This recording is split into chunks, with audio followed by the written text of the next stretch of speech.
Why are they chopping down trees throughout Sarasota and Manatee counties? This area cuts down trees for two main reasons. Number one, they're exotic trees like Australian pines, and they pose a danger to the environment and public safety.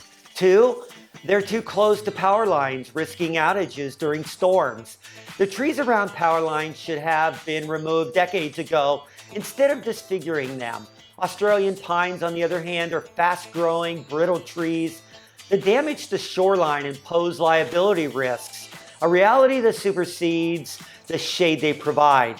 When this question arises with friends who aren't familiar with Australian pines, share these 5 reasons local elected officials are given the go-ahead to remove these pines. Number 1, Australian pines displace native beach plants that provide critical wildlife habitat for threatened and endangered plant and animal species. Number 2, Australian pines encourage beach erosion by displacing deep-rooted vegetation. Number 3, Australian pines form a dense but shallow root system, interfering with the ability of the endangered American crocodiles and sea turtles to construct coastal nests. Number 4, Australian pines provide little or no native wildlife habitat.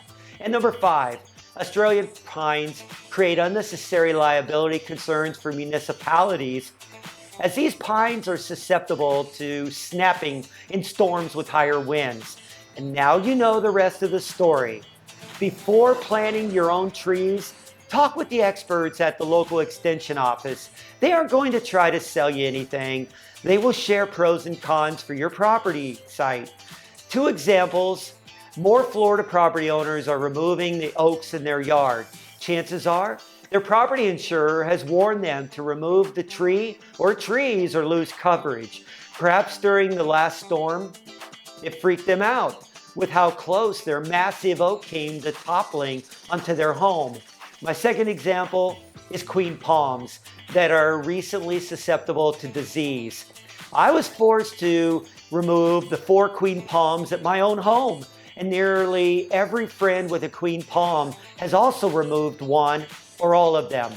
Quickly, that sapling or container palm grows in Florida, where plant, shrub, and trees seem to grow faster and bigger.